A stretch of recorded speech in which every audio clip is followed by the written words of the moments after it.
Britain's news channel. Westminster's full of talk, but out here, it's the real world. Am I allowed to talk then? No, that's it. This is where it matters, real people and real lives. That's what politics is all about. In fact, has Trump made a good start? No. Straight answers, no spin, and just a couple of pints. How many fingers have I got up? About 10. So join me for Lee Anderson's Real World every Friday at 7 p.m. only on GB News. The People's Channel, Britain's news channel. You want to know what's really going on in the corridors of power? Labour don't know what to do with you half the time, and that makes you quite lethal in the chamber. Get behind the headlines with Chopper's Political Podcast. Join me, Christopher Hope, as I sit down with the great and the good of British politics. We'll see where this ruling takes us. These are the stories shaping our nation. Chopper's Political Podcast, available now on all platforms. Listen in and stay ahead. A really important thing about GB News, and it's brought something completely different to the landscape. The mainstream is all about keeping the status quo as it is, ticking along quite nicely. They don't want to ask difficult questions. GB News exists because there is a desperate need for fearless journalism that puts the people first. GB News came on the scene as a disruptor, and it has always been a disruptor ever since. Journalism in this country has been a cosy world full of groupthink until now. Well, the reality is that most British journalists are afraid. That's not GB News. Journalism is journalism at the end of the day, and we're not here to serve any masters. Our masters are our audience. We're here to talk about things in a way that have never been broadcast on British airways before. Do not miss a moment on GB News. The #1 news channel in the country.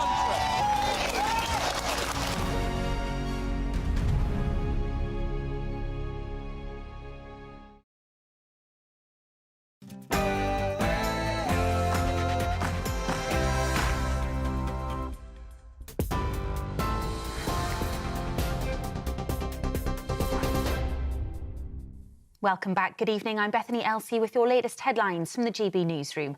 Iran is warning it will retaliate if it's attacked by the US amid reports that hundreds of people have been killed during nationwide anti-regime protests. It's reported more than 500 people have been killed during the demonstrations and more than 10,000 arrested since they began 2 weeks ago.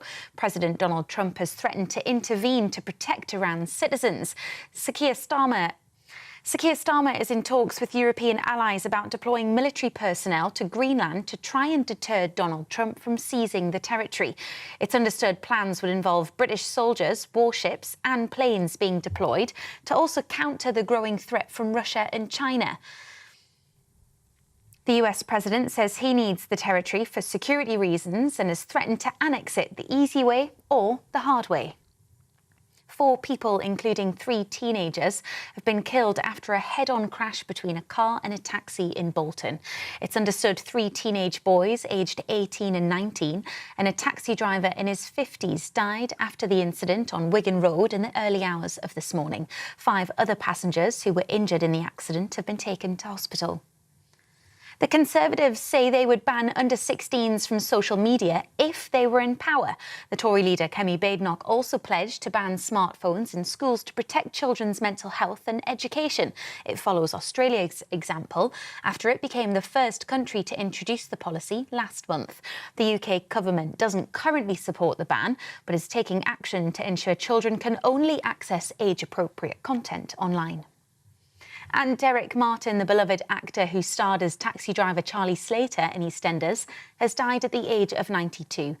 Martin played the character between 2000 and 2011 and made guest appearances in the years after that. His agent described him as a truly authentic working-class voice in British TV and film for over 50 years. You're up to date. More headlines for you at 7 o'clock. You can now watch GB News live across the United States of America and the world on Truth Plus. Scan the QR code to find out more or visit gbnews.com/truth.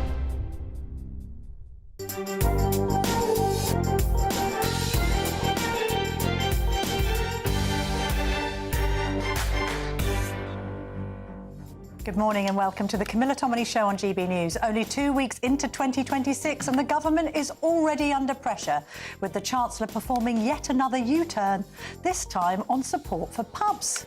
Joining me shortly is Alex Ballinger, Labour MP for Hales-Owen. I'll be asking him whether his colleagues are starting to lose patience and how many more policy reversals there'll be before voters conclude the government is simply making it up as it goes along. I'll also be speaking to Alex Burkhardt, the Shadow Chancellor of the Duchy of Lancaster. I'll be asking whether the Conservative Party backs the prospect of British troops on the ground, not just in Ukraine, but also Greenland, if reports of Starmer's plans are to be believed.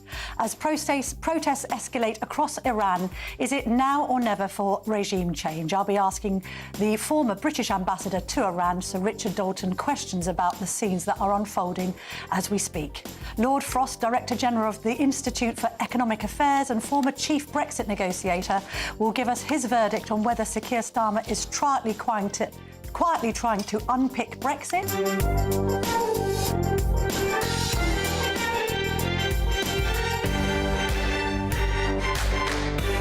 Joining me now in the studio is Alex Ballinger, the Labour MP for Hales-Owen, which you've managed to escape. It's very snowy up there right now. We will have weather updates later on the storm and its continued chaos. But let's talk about pubs. Because we've now got yet another U-turn by this Labour government. They've changed their mind, realised that these business rates are hitting pubs where it hurts, in fact, the whole of the hospitality industry. What do your constituents make of this? Because you could argue that they carried out this review in Christmas and they found out that actually it's far more punitive than they planned. Why didn't they do the research before they brought out the budget? Well, I think it's worth saying that I've got some excellent pubs in Hales-Owen at the moment. Are you welcoming them, Alex? I am welcoming those pubs. Goodness in me, fact, you're lesser spotted as a Labour MP that's allowed into a pub these days. I love spending time in pubs. We have Camera's best cider pub in the West Midlands, in Roberto's, All right, on my so high therefore street. you have been railing against Rachel Reeves over this, presumably. So I think it's worth saying a bit of background on the business rates changes that we're talking about, because it all goes back to the pandemic. So, of course, in the same way people were furloughed during the pandemic, some businesses got tax reliefs at that period, including lots of hospitality industries. Now, they were set up by the Tories in 2023, due to expire this year. And that would have led to very large increases to many pubs across the country. So in the budget, the Chancellor made lots of changes to ameliorate that. So we rebalanced the business rate system. So smaller businesses, high streets, hospitality, pubs would pay a bit less. Larger businesses, online giants, Amazon, these type of things, they would pay a bit more. And there was also a lot of money released, £4.3 billion, for transitional reliefs. Because if we're going back to a tax rate... what went wrong? What went wrong? Before the pandemic... It wasn't planned out well enough because, in fact, when they said that pubs would have modest rises, they've had massive rises. And, in fact, the whole of the hospitality industry in general, particularly hotels, have been clobbered. Increases of up to 115%. So I get what you're saying about the motivations, but this is like another example of the government seemingly making up as it goes along. They come out with a policy that makes no sense. The people affected by the policy, be it people who are claiming winter fuel, farmers, publicans, turn round and say, this is a disastrous policy that's gone wrong, and then handbrake turn, the Labour government U-turns on it. That's a sign of weakness. If it was one U-turn, it'd be one thing. It's U-turn after U-turn after U-turn. It suggests the government doesn't know what it's doing, Alex. I think pubs are going to welcome this change. So absolutely, you're right that the increases were a bit larger than some people were hoping to. That, of course, was always going to happen if we're removing a relief and going back to the system before the pandemic. I'm really pleased the Chancellor announced another consultation over the Christmas. She's looking at what more help we can do for pubs. I get what you're saying. Got other stuff that we're doing, helping pubs. Listen, I understand the positive spin, and I'm grateful for your presence in the studio because the Transport Secretary wouldn't come on the show, Heidi Alexander, even though she had committed to it on Friday. She pulled out at the last minute. Goodness knows why. You're not in the Cabinet, so I'll go easier on you than I would do if you were a minister. But can we just be real here? This is the list of U-turns. Farmers' tax, income tax hike at 2025 budget, two-child benefit cap, benefit reforms, winter fuel payment, gang rape inquiry, WASPy women, national insurance hike, trans women are women. Oh, no, actually, they're not. They're men. Royal Mail nationalisation. We're now talking about an apparent U-turn on jury trials. It speaks to a government that is making it up as it goes along. You have to appreciate that. I bet voters in Halesowen do say that to you on the doorstep. So I wouldn't accept all of those things are U-turns, and we are in a world that is a bit more volatile than it used to be, and I think everyone now accepts that the state of the public finances and the public services that the Conservatives left us was really bad. In that context, I think it's really important that we're listening, and we're listening to the public, we're listening to stakeholders. Hang on a minute. Okay, can we just get real? As far as our audience is concerned, Keir Starmer has become one of the least popular Prime Ministers in history. Both budgets have been widely derided as a disaster. We've got polling in The Sun, which I'll come on to, that people are still feeling the cost of living squeeze, even if they're meant to be well off. You can't possibly be sitting here arguing at this stage with an approval rating of -59 that the Prime Minister's been doing a good job. You can't be saying that. Would you prefer a government that pushed on regardless, despite the public view, or would you like a government that is listening to stakeholders, including pubs, it's like the and then definition making of adjustments? Churchill, lurching from one disaster to another. That's the government we have. That's not what I'm saying. I think it's very important that we're listening to people, we're listening to stakeholders, and we're making adjustments to improve the situation. And as you said, pubs are going to be very happy with the change. I think farmers and the NFU was very happy with the change. So these are important things that we're doing. Marginally happy with the change, but it shouldn't have happened in the first place. Also now, do we move on to bailing out other parts of the hospitality industry? Hotels facing 115% increases. You're helping pubs. What about restaurants? What about hotels?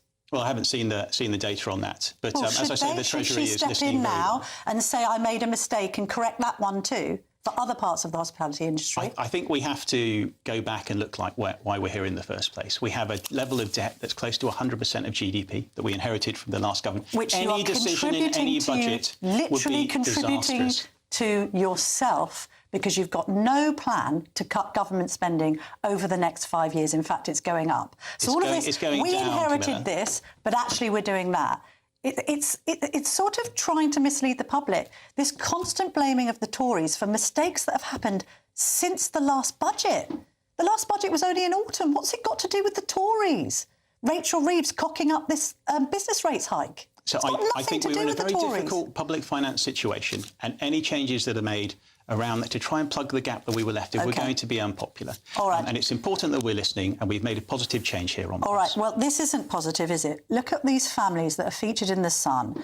A couple called Amelia and Jordan. Their household costs have gone up from 1,180 to 2,000. Another couple have seen a 60% increase in their household spending. Another couple, 70% pictured here with a disabled child.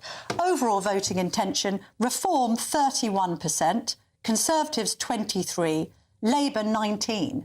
And you're sitting here saying you're doing a good job. No, the cost of living is a real problem. And I speak to people all over Halesowen and in other places that are really struggling at the moment. It's why it's one of the top 3 priorities of the government, and it's why we're doing everything we can to bear down on those costs. Things are slowly, I appreciate, moving in the right direction. Inflation has come down. Interest rates are falling. We've had it hasn't. six I mean, interest do you rate appreciate that supermarket inflation remains very high and that the cost of a shopping basket full of food is much higher now than it was when Labour took power? Absolutely. Food prices are higher than they were before, but things are moving in the right direction. Well, mortgage prices are lower than they used to be before, and we've got £150 off energy bills coming in. This is the other problem, that people who want to demonstrate their democratic right and who might not be happy with either voting for Labour or not at the national election now won't be able to vote in local elections because Labour keeps on cancelling them. So I think, Camilla, this is the biggest non-story that we've ever had discussed on this issue. Why is it a non-story? So I have elections in my area, in Sandwell in Dudley. There are elections in Wales and Scotland, in London, in many, many local authorities across the country.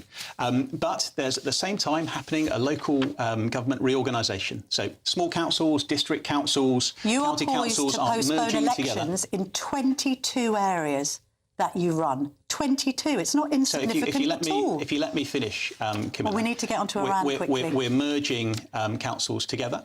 And the councils will have the choice at this point whether they want to spend a lot of money on electing councillors that may be going into positions that are abolished in a number of months. Isn't it just because you're worried you're going to be beaten by reform, unfortunately? It's a very sensible decision. It's going to save taxpayers lots of money. Because you know you're going to be absolutely decimated. And it's not the government that is making these decisions, It's going to be disastrous for you on May the 7th, and you're trying to avoid electoral calamity, aren't you? I think we're going to disagree on this one. OK.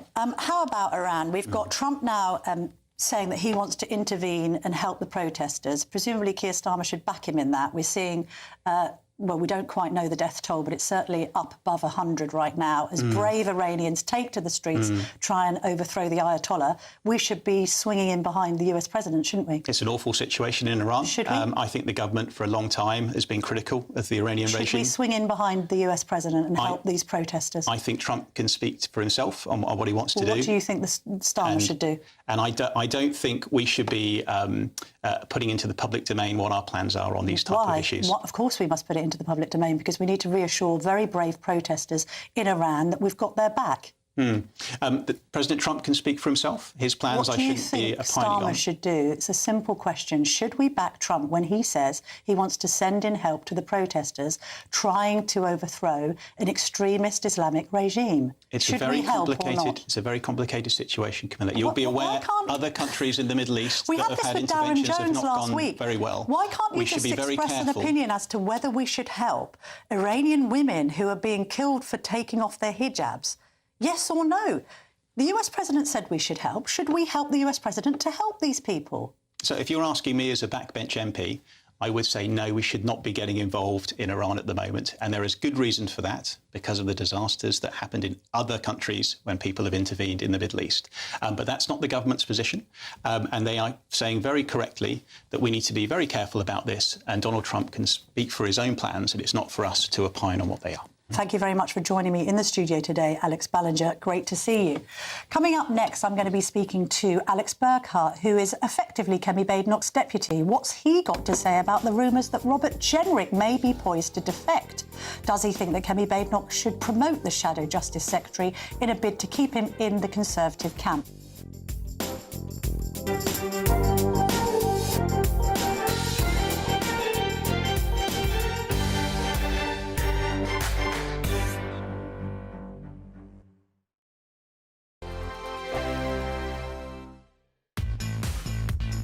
Five hosts, 5 opinions, 5 fearless debates, 5 unfiltered takes on the day's news. 5 reasons not to be anywhere else on Saturday night.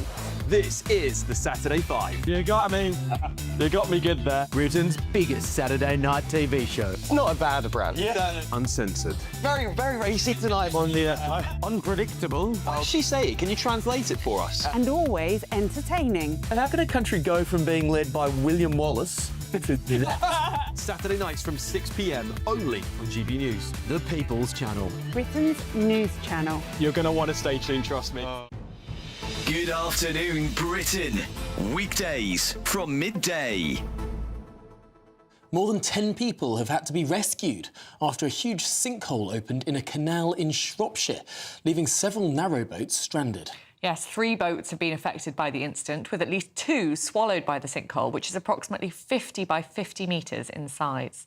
Extraordinary. Well, joining us with the story is Paul Smith-Story, who's on a canal boat 3 boats away from this sinkhole. Paul, this sort of thing doesn't really happen very often, does it? It doesn't. There was a huge breach on the Bridgewater Canal last year, but this is the first time we've actually seen boats at the bottom of the breach. It was quite scary to witness, to be honest. So how close are you? What can you see from where you are? Yeah, well, we're about 90 metres away from where the sinkhole started. We got woke up at 4:20 this morning. There was crashing on the boat because the boat was listing. We got off, and a friend of ours told us that there was this sinkhole that had appeared and that there was a boat about to drop into it. And that was, when we got there, the boat was already in the bottom of this sinkhole. The rush of water was incredible. It just sounded like a huge waterfall. Luckily, those boaters got out, and we actually know the chap whose first boat went in. We're just so thankful that he got out in time with his dog. Gosh, Paul, just explain what we're seeing on our screens right now. So the narrow boat there has come out of the water that we see on the left, and has it rolled over and down into the sinkhole? What's going on? That's the actual line where the red clay is the line of the canal. Just where those 3 trees are to the left is a field that's flooded, and I think that's where the water's escaped from the canal, and it's just flooded the field to the left of that image. It was really scary. GB News, the People's Channel. At GB News, we love to hear from you, our loyal community. So drop us a line at gbnews.com/yoursay. There you can talk to each other and also to the presenters live on air. gbnews.com/yoursay, because GB News is your channel, Britain's news channel.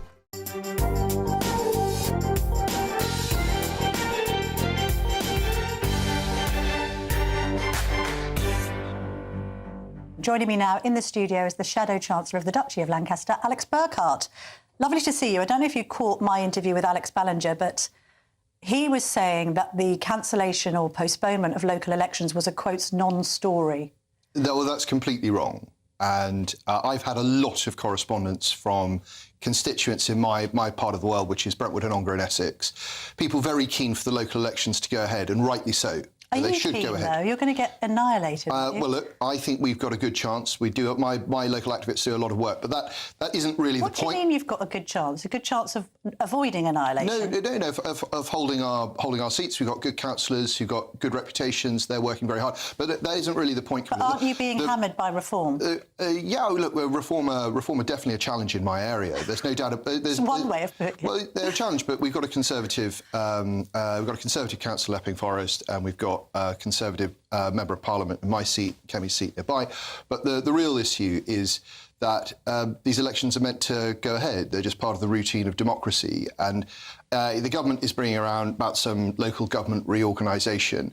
When that's ready to go, there'll have to be elections for that system. But until that time, the current system's running. But do you agree with my analysis that Labour are running scared of reform in some of these seats? Absolutely. The reason why this is being postponed is because Labour is in power. It realises that its local government reforms aren't moving fast enough. It intended to get out of local elections that way. Now it can't, and now it's postponed. But isn't it a problem for the Tories that nobody's running scared of the Tories? I don't think that's true anymore, actually. What? Who's running scared of you right now? I think the government is. Is it? Yes, because In what way? we pushed the government into third place. And you were reading out the polls a moment ago. Yeah. And this is why life is very... we've got a long way to go, but you've seen the improvements that Kemi has made over the past year, where, big conference speech that she gave, where she said we're going to scrap stamp duty. Brilliant response to the Chancellor at the budget. Her personal ratings going up. And our ratings are going up, but there's a very, very long road ahead. But it's great to see. I know, but then the pledging of scrapping of stamp duty, I mean, you quadrupled it under the last successive Tory governments. So you're only ever pledging to undo your own stupid mistakes, aren't you? Well, it's the same with the pubs thing, right? You go on about the pubs thing, and she can be commended because she was one of the first out of the traps to support the Telegraph's pub campaign. We've been campaigning for it here on GB News, and lo and behold, the government's forced into another U-turn. But the reality of the matter is this started with the Conservatives, and I fear that you may never be forgiven for some of the mistakes you've made. So under the Conservatives, business rates went up in that sector by over 20%. OK, Labour's made it worse, but what they've done is given your bad policies rocket fuel. Therefore, why should anyone trust you again? Well, as you know very well, Camilla, there's a new generation in charge of the Conservative Party now. And well, some of the shadow cabinet were in the last governments.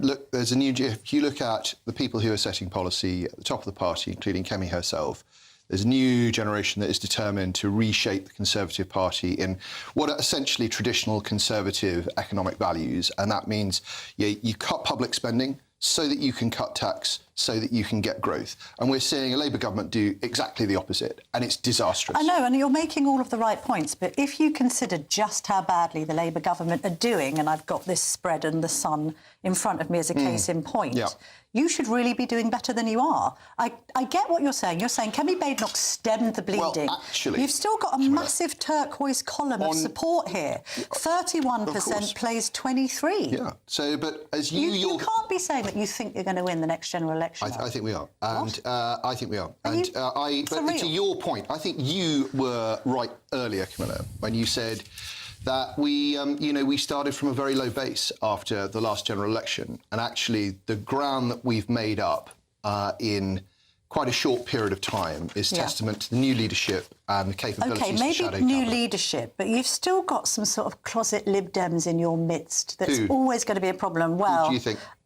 Caroline Noakes, you could argue, Victoria Atkins. I know, you've neutralised her. You've made a deputy speaker.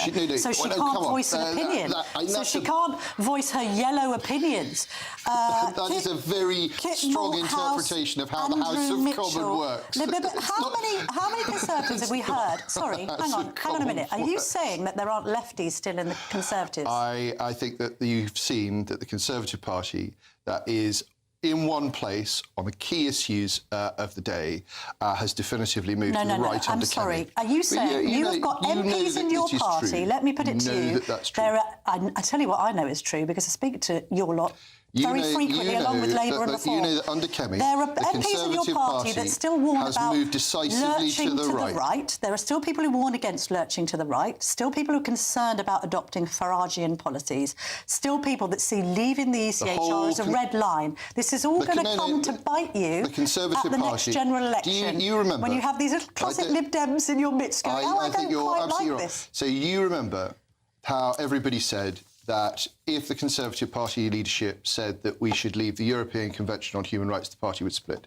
It didn't. And you know why? Because people are holding their counsel because they've got 3 to 4 years to the next general election. You're wrong people about that, Camilla. Camilla. People aren't stupid. They're just keeping quiet for now. That Kemi was able to have a grown-up conversation backed up by evidence to persuade people to come with her. And that is a testament not just to her direction of travel, but the way that she runs the party. How united is the top team? Why do we keep on seeing these persistent rumours of Robert Jenrick defecting to Reform? Oh, I just think it's sort of gossip and waffle, really. Well, it isn't, is it? I mean, why do you say because that? We know that Nigel Farage has been actively courting the Shadow Justice Farage Secretary. is actively courting lots of people. OK, and we have seen a succession of Tory defections to Reform, haven't we? Nadine Dorris, Andrea Jenkins, Jake Berry, Jonathan Gullis. Yeah, the list goes on and on. It will continue to go on. We've seen a small number of people, very sadly, leave the party. And that doesn't mean that anybody else is going to go, and it doesn't mean that the top team is disunited. Mr Jenrick feels he was undersold on his shadow cabinet position and that he should have got shadow chancellor. Who have you heard that from? Sources close to. OK? Now, sources close to have also said he's never going to defect. I don't believe it. But should he be promoted? Why doesn't she bring him further into the tent? Why doesn't she, for instance, have him deputise for her at PMQs rather than you? So I'm sure that Rob will do that, as you know. And I deputised for Kemi once, Mel Strye's done it once, Chris Philp's done it once. So Kemi said at the outset, so I was the first person to deputise for her, and she said, we're going to share this out. And I'm sure that Rob will do it at some point, and I know that he will do it brilliantly. He's doing a fantastic job. Should she promote him to keep him in the camp? He's got a very, very... Well, firstly, that's a choice for her, but he's got a really senior job, and he's doing a brilliant job of it. But he might want a more senior one. He is shadow Justice Secretary, and we need him in that job to defend jury trials, to hold the government to account on all of the ludicrous decisions that it has been making on asylum seekers. One thing I couldn't clarify at PMQs, she didn't really say either way whether Kemi Badenoch supports troops on the ground in Ukraine, or indeed Greenland, as is now being mooted. So, excuse me, on troops on the ground in Ukraine, we've said that we're not going to write the government a blank cheque. We haven't seen the agreement that was signed in Paris. We haven't been told what function... In principle, troops in Ukraine and Greenland. In principle, we want to see troops... we want to see peace in Ukraine. Yes, we all want that. If we think that a troop engagement might help that, we might support it. But, Camilla, you follow the story very closely. You know that actually one of Putin's red lines all along has been that there will be no NATO troops in Ukraine at the end of the war. So we just have to see this in its whole context. We're not ruling anything out, but we have to be shown the detail. You're holding We're not your just counsel. Yeah, and on Greenland, what needs to happen, as Kemi said at PMQs this week, the Prime Minister should be calling for an emergency meeting of NATO to talk about the security of Greenland. President Trump said yesterday, we have to keep Greenland safe from the Chinese and the Russians. We agree with that. Yeah. The question is, how do you do that? Should the UK be backing Trump on helping out in Iran? I think if there is a way of removing this awful Iranian regime that won't lead to anarchy, that you have to make sure that the power, that the succession is safe for the Iranian people, it can give the Iranian people the freedom that they deserve from this monstrous tyranny, then we should absolutely be involved. We should be involved. When are you going to unveil James Cleverly as your candidate for London Mayor? I have no idea whether James wants to be the candidate or what timetable is for that. If he has, I've not been involved in those discussions. I only ask because obviously Reform have unveiled Layla Cunningham, so presumably you need to get your candidate out there sooner rather than later. I know that there will be processes in place to deal with this. Should X be banned because of the grok distortion of women? No, definitely not. But you do want to ban, according to the BBC this morning, under 16s from social media.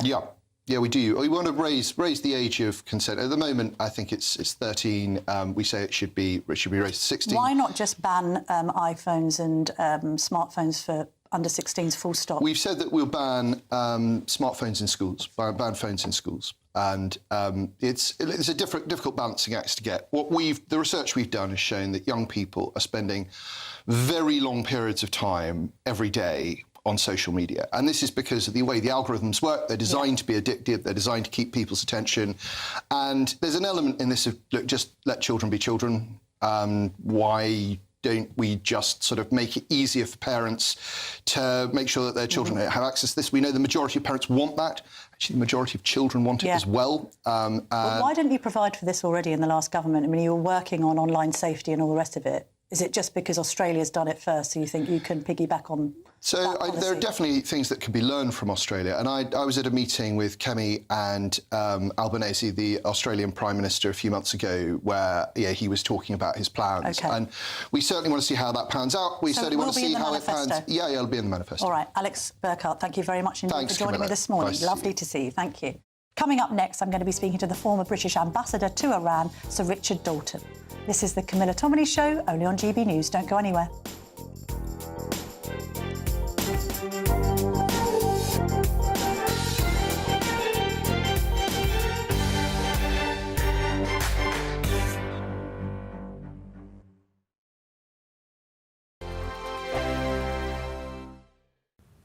Hello, here's your latest weather update from the Met Office for GB News. The week ahead looks less cold than of late, but we do hold on to fairly unsettled conditions with spells of wet and at times fairly windy weather affecting most of the UK. Low pressure's anchored towards the northwest of the UK at the moment, tightly packed isobars indicating quite blustery conditions, and those outbreaks of rain will also work their way in from the southwest at times. And certainly an unsettled night to come across the northwest of the UK. The west of Scotland seeing gales or severe gale force winds, outbreaks of showery rain at times too. Meanwhile, further south, the rain gives way to some slightly clearer conditions, some clear spells at times with scattering of blustery showers, and a much milder night to come, certainly than in recent nights, and certainly frost-free to start the working week on Monday. As for Monday itself, we hold on to showery bursts of rain across the north and northwest of Scotland during the morning. Again, gales, if not severe gale force winds for a time across the northwest there. Could see gusts of 70 to even 80 miles an hour in a few spots, enough to cause one or two issues, I think, first thing on Monday morning. For Northern Ireland and the north of England, we'll see some clear spells and a scattering of showers. The best of the early dry weather, I think, will be across the east and southeast of England, with showers also starting to work their way in across the southwest as we go through the morning.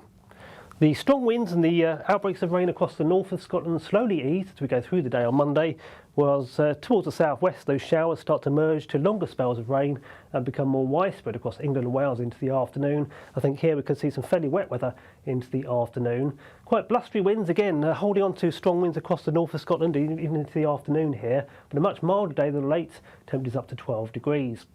Colder air starts to move in across the west and northwest of the UK into Tuesday, so some of the rain starts to turn back to sleet and snow across the high ground in Scotland, but elsewhere it's a pretty unsettled day, outbreaks of rain at times but staying quite mild, and we hold on to that less cold weather into the coming week with further outbreaks of rain at times, so staying pretty unsettled with strong winds to contend with at times as well.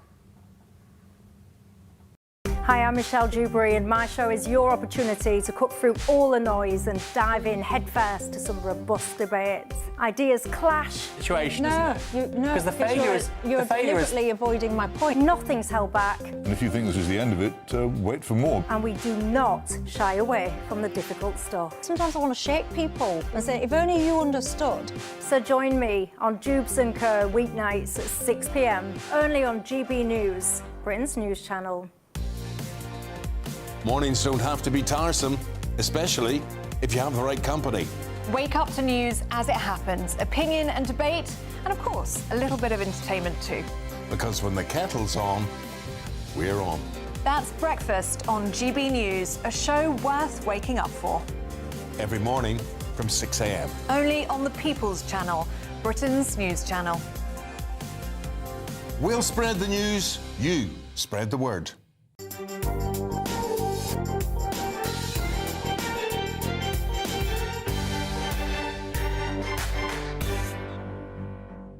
Welcome back to the Camilla Tominey Show on GB News. Joining me now is the former British ambassador to Iran, Sir Richard Dalton. Sir Richard, thank you so much for your time this morning. Some of the scenes that we're witnessing out of Iran, and indeed some of the reports of the casualties that are building up now in Iranian hospitals, are very disturbing. It's difficult to say at this stage how this is going to end, but would you say that we're closer to regime change than ever? Yes, we are, but we're not there. And that's because there are a number of possible outcomes. One is that these demonstrations, which are not as large as some have been in the past, might fizzle out under heavy repression. Another is that sporadic clashes could go on for weeks. It could eventually lead to some defections from the security forces. There's often a breaking point when people in the street with guns don't want to shoot any more at their fellow citizens. That could happen, in which case there could be some form of negotiation to lead to change, incremental change, but that would be fraught with problems. And thirdly, there could be some external intervention, but how that would play out would be on some spectrum from a rapid decapitation and a good, easy succession to prolonged chaos. Yeah, let's speak about external pressure in just a moment. Just back to the protests themselves. I mean, over the Christmas period, there was some sort of conciliatory words from the Ayatollah to try and calm things down. Clearly, the tone of that has changed completely. I was just intrigued by what you said, Sir Richard, about the scale of these protests. My impression was that geographically they were much more widespread now than they were, for instance, in 2019. Yes, that's true. This began as a protest by traders against massive inflation and massive devaluation of the currency. It spread to being a spontaneous movement of the poor against the appalling conditions imposed by the economic decline in Iran. And then later, more of the intellectual, the middle classes came out in the streets. But what I'm hearing is that there's not a critical mass yet to persuade the leaders of the regime, let alone the rank and file, that their time has come. Which then poses a very difficult question. How much more killing needs to take place on the streets of Tehran and elsewhere before there is Western intervention? What do you make of the US President Donald Trump saying that they will consider going in and backing up these protesters?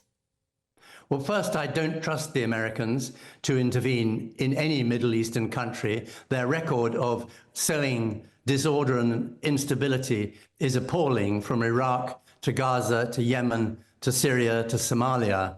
They don't have a method of simply replacing one regime with another in a country of 85 million people, as large as much of Western Europe and with people who don't want to receive a new regime at the end of the barrel of a foreign gun. Yes, there would be people who will support American intervention, but it's far from clear that there is any plan that could answer Alex Burkhart's question in a satisfactory way.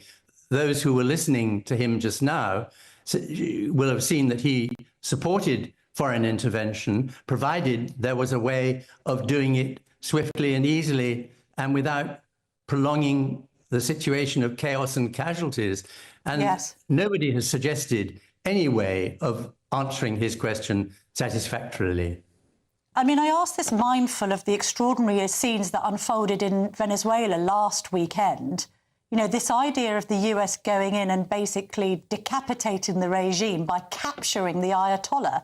I mean, you see that happen with Maduro, and they therefore understand the capabilities, at least, of the Americans to swoop into foreign lands and effectively kidnap leaders.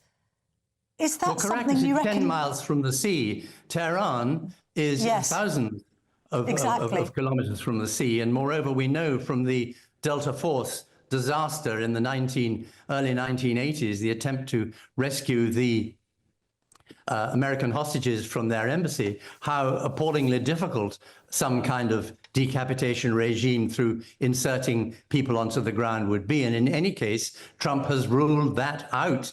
He wants to bomb Iran into freedom. And history suggests that that won't work. We've had interviews in today's paper with the exiled Shah, Reza Pahlavi. How popular would he be as a replacement, Sir Richard? Is there an appetite? We can see what the protesters are protesting about.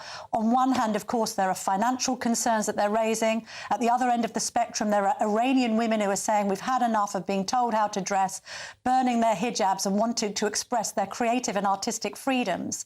But at the same time, as is ever the case when we're discussing regime change, is the idea of bringing back the Shah popular in Iran? No. It certainly isn't, because the Shah's era is something that not only have they been educated to think was bad, but it actually was bad.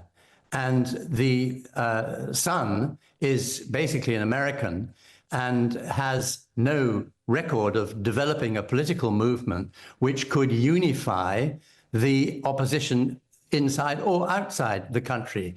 Yes, his name is being shouted. Yes, there will be a lot of people who would see him as a figure who could hold the ring, while political processes of a consultative nature developed to produce consensus across the country on an alternative way of running it.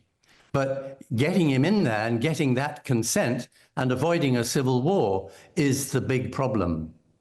And Sir Richard, for want of a better analogy, is there a Alexei Navalny equivalent in Iran, a sort of resistance figure that the general public there can throw their weight behind or not? Well, the only person whose name has been mentioned is Pahlavi. But as I've said, there are serious limits to what he could achieve at the present moment, although he could develop further momentum if that scenario of prolonged clashes develops and if he develops a political program and broader appeal. But there is no Navalny, and that is because under regimes like Iran's, those who might try and organize are removed. There are so many repressive pressures in a regime like Iran's that it has been impossible to organize, both for reform within the system, but within those, amongst those who believe in Islamic rule, let alone for those who wish to overturn Islamic rule. The system of government there is rigid and has shown no capacity to voluntarily dilute its power. So, Richard, final question very quickly, because I think we've only got about 30 seconds. How should Starmer handle this week? He's in the right place, supporting peaceful protest. Peaceful is the word that he uses, and that's quite right, because there is a lot of violence against government buildings being used by the other side. So watch and wait and support the idea of a peaceful transition. So Richard Dalton, thank you so much for your time this morning. Fascinating stuff. Thank you.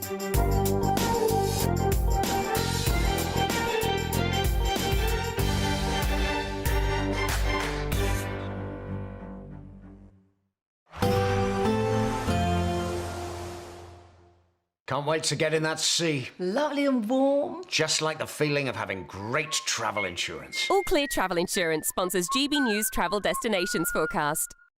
Hello there. It's nice and calm across the Canary Islands at the moment. Plenty of winter sunshine, but cold across parts of Italy. So you can see plenty of sunshine into Monday across Tenerife there. Madeira seeing some sunny spells. A band of rain across northern parts of Portugal and Spain stretching into France. But pleasant conditions across Italy. But cold across Greece into Turkey. A weather system clearing here, but a frost at night time. Slowly warming up over the next few days there. All Clear Travel Insurance sponsors GB News Travel Destinations Forecast. Exciting news. Every Friday, my Patrick Christie's Tonight Show is going to have a twist to it. We're welcoming some special guests. You. That's right, on Fridays I'm going to be doing my show in front of a live studio audience because this show is about you and what you have to say. It's going to be the same big debates, same big topics, same big opinions. But every Friday night at 9 p.m, you are invited to come on down to Patrick Christie's Tonight to be a part of the action. Only on GB News, the People's Channel, Britain's news channel. Hi, I'm Michelle Dewberry and my show is your opportunity to cut through all the noise and dive in headfirst to some robust debates. Ideas clash. Situation, isn't it? Because the failure is... You're deliberately avoiding my point. Nothing's held back. And if you think this is the end of it, wait for more. And we do not shy away from the difficult stuff. Sometimes I want to shake people and say, if only you understood. So join me on Jubes & Co. weeknights at 6 p.m, only on GB News, Britain's news channel. Mornings don't have to be tiresome, especially if you have the right company. Wake up to news as it happens, opinion and debate, and of course, a little bit of entertainment too. Because when the kettle's on, we're on. That's Breakfast on GB News, a show worth waking up for. Every morning from 6 a.m. Only on the People's Channel, Britain's news channel. We'll spread the news, you spread the word. From the school run to the home run, watch a new show for all of Britain. So he can say whatever he wants. A straight talking show where all voices are heard. And, you know, when are we going to stop talking about smashing the gangs and actually do it? With the stories that matter from every part of our country. There's a bit of a crash landing there for your Chancellor. Bold, fearless and standing up for you. That's me, Martin Daubney, 3 p.m. till 6 p.m, weekdays, here only on GB News. The People's Channel, Britain's news channel. Do you trust what you're being told? Good, because neither do I. Those are just facts. I'm Alex Armstrong, and on my show, we'll expose the spin. Well, I want to answer that, because you didn't let me last time, because you always speak over me. The broken promises. To deny that is denying the truth. And the hypocrisy. Needs to stop. You think we can allow? Politics, policy, parliament. Nothing is off limits. No sugarcoating, no fear of offence, just the truth laid bare. Tune in every Saturday and Sunday at 9 p.m. for Alex Armstrong Tonight, only on GB News, Britain's news channel. At GB News, we love to hear from you, our loyal community. So drop us a line at gbnews.com/yoursay. There you can talk to each other and also to the presenters live on air. gbnews.com/yoursay, because GB News is your channel, Britain's news channel.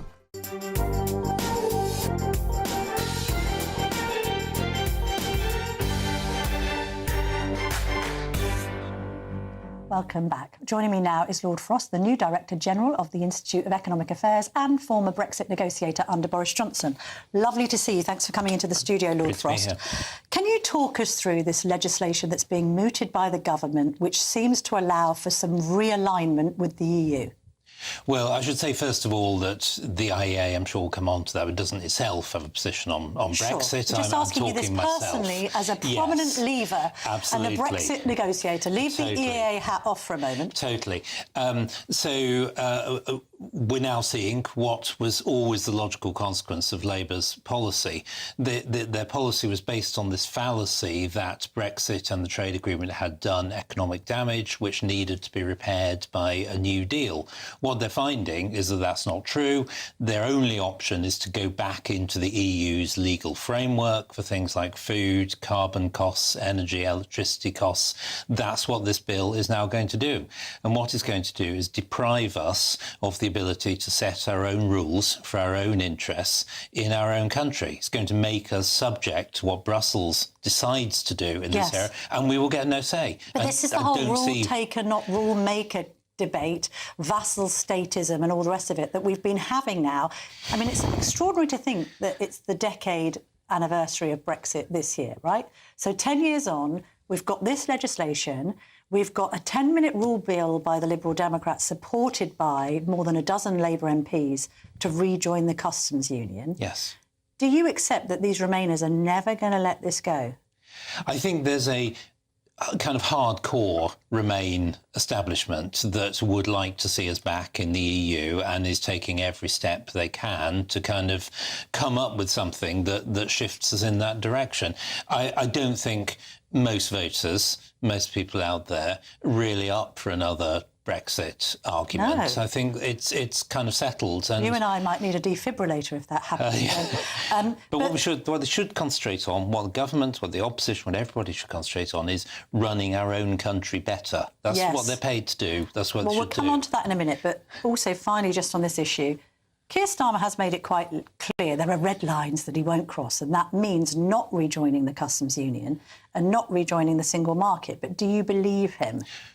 Well, he already is rejoining bits of the single market. The single market isn't a thing that you are kind of a complete member of or not. You can be bits of the single market, and that's exactly what these. So, are you saying realignment basically does mean rejoining aspects of the single market? Realignment, where the EU tells you what your laws have to be and you implement them, that is being part of the single market. So that's Starmer's what the single lying market to the is. public. Well, I think he's misleading. On this issue, we are drifting back into the single market bit by bit. The deal they just did before Christmas on electricity, joining the EU's electricity market, is explicitly in terms of the electricity single market. But how does that help us with the energy costs already sky high in the UK, not least for manufacturing? Well, it doesn't help at all. What we need to do is get away from this crazy net zero regime where we're investing in super expensive forms of energy and destroying our industry. Right, you can now put your IEA hat firmly on, because let's talk about Britain's economy. Really interesting polling in The Sun that I keep on referring to, but I do think it's interesting, this rhetoric around families that on paper seem quite well off, saying that they don't feel well off at all, and its impact on Keir Starmer's plunging popularity rate. Where are we at the moment, David, economically? So we're at a position where the economy has almost stopped growing. GDP per head is basically where it was in 2019. It's hardly grown at all. I thought we had the highest growth in the G7. I don't know. I think that's prediction rather than a reality. It's all at very low levels, apart from the Americans. People are not getting better off, so it's not surprising that they feel poorer. More and more of their money is taken by tax. To pay for things they don't really see benefits for very often. More and more, kind of ability to set up a business or try and increase your income in some other way is being squeezed out by regulation, high marginal tax rates. It's not surprising that people feel poorer. This is what happens when you have a big state, lots of spending, lots of regulation. And what about the argument that is levelled by anybody in Labour, including Alex Ballinger in that seat earlier? Well, at the end of the day, we're just trying to undo the Tories' mistakes. We inherited a massive debt. We inherited a massive deficit. The public finances haven't been straight for many years, and we're just trying to deal with the fallout. I mean, they're right in the sense that the Tories made mistakes. The problem is that Labour aren't reversing them. They're doubling down on them. They're doing more of what the Conservatives did in terms of regulation, spending, deficit financing and so on. They're trying to pretend they're not. Well, but Ballinger's saying that the debt is coming down under Labour. Is that true? I mean, it depends how you measure it. I don't think it's going to come down over the next few years. It's about the same size as the entire economy. That's a massive burden. And each year we're spending 100 billion plus of money that we aren't raising. And on government spending in general, I mean, how significantly does it need to come down to justify tax cuts? We saw Liz Truss being bitten on the backside when she promised tax cuts, but on the basis of more borrowing. There has to be a complete overhaul of state spending for us to get back to the tax levels of the 80s, right? It really does. Or even to get back to the tax levels of Tony Blair. Yes. I mean, that's how bad things have got. What we need is a 10-year programme where bit by bit, every year, you start reducing the state's functions, you start taking spending out of the economy, you bring taxes down. I mean, the left will cry austerity. Of course they will. But we're going to have even more austerity in this country if we don't get growth going again. And the big state, high spending is squeezing growth out of this economy. If we're going to be successful, we've got to take these tough decisions, and we've shied away from them so far. Alex Burkhart was giving a rather rosier view of the Tories' fortunes than I think perhaps they deserve. He's saying we won't do as badly as you're saying at the local elections and we could win the next general election. Do you find that claim credible? I mean, who knows? There's a long way yet to even the local elections. A lot of things could happen, certainly to the general election. Looking now from the outside in on all of this, it seems obvious there's got to be some... the reform Conservative issue has got to be solved some way or another. So there needs to be a pact. At some point, the right needs to unite, David Frost. Well, intellectually, either one party's got to kill off or absorb the other, or there needs to be a pact. One of those things has got to happen. Survive or die. Yeah. The Tories are going to have to be the junior partner in this, right? On current polling, that's what it looks like. These things can change. Are you pushing in this direction in the background? Some of you that have good links to reform, good links to the Tories saying, come on now. Because the alternative, of course, is a progressive alliance of Lib, Dem and Greens. I mean, I'm not pushing particularly because I'm not, a frontline politician at the moment. But I think this, it has to happen. What I'm interested in is that both Tories and Reform, and ideally some others, should be getting serious about the economy and markets. That's what I want to see. Lord Frost, thank you very much for joining me this morning. Great to speak to you. Pleasure.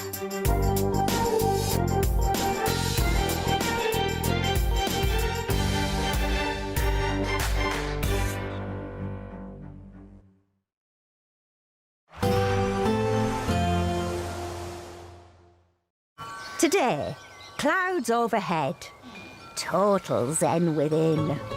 Boxed Solar sponsors the weather on GB News. Hello, here's your latest weather update from the Met Office for GB News. The week ahead looks less cold than of late, but we do hold on to fairly unsettled conditions with spells of wet and at times fairly windy weather affecting most of the UK. Low pressure's anchored towards the northwest of the UK at the moment, tightly packed isobars indicating quite blustery conditions, and those outbreaks of rain will also work their way in from the southwest at times. And certainly an unsettled night to come across the northwest of the UK. The west of Scotland seeing gales or severe gale force winds, outbreaks of showery rain at times too. Meanwhile, further south, the rain gives way to some slightly clearer conditions, some clear spells at times with scattering of blustery showers, and a much milder night to come, certainly than in recent nights, and certainly frost-free to start the working week on Monday. As for Monday itself, we hold on to showery bursts of rain across the north and northwest of Scotland during the morning. Again, gales, if not severe gale force winds for a time across the northwest there. Could see gusts of 70 to even 80 miles an hour in a few spots, enough to cause one or two issues, I think, first thing on Monday morning. For Northern Ireland and the north of England, we'll see some clear spells and a scattering of showers. The best of the early dry weather, I think, will be across the east and southeast of England, with showers also starting to work their way in across the southwest as we go through the morning. The strong winds and the outbreaks of rain across the north of Scotland slowly ease as we go through the day on Monday, whereas towards the southwest those showers start to merge to longer spells of rain and become more widespread across England and Wales into the afternoon. I think here we could see some fairly wet weather into the afternoon. Quite blustery winds again, holding on to strong winds across the north of Scotland even into the afternoon here, but a much milder day than late, temperatures up to 12 degrees. Colder air starts to move in across the west and northwest of the UK into Tuesday, so some of the rain starts to turn back to sleet and snow across the high ground in Scotland, but elsewhere it's a pretty unsettled day, outbreaks of rain at times but staying quite mild, and we hold on to that less cold weather into the coming week.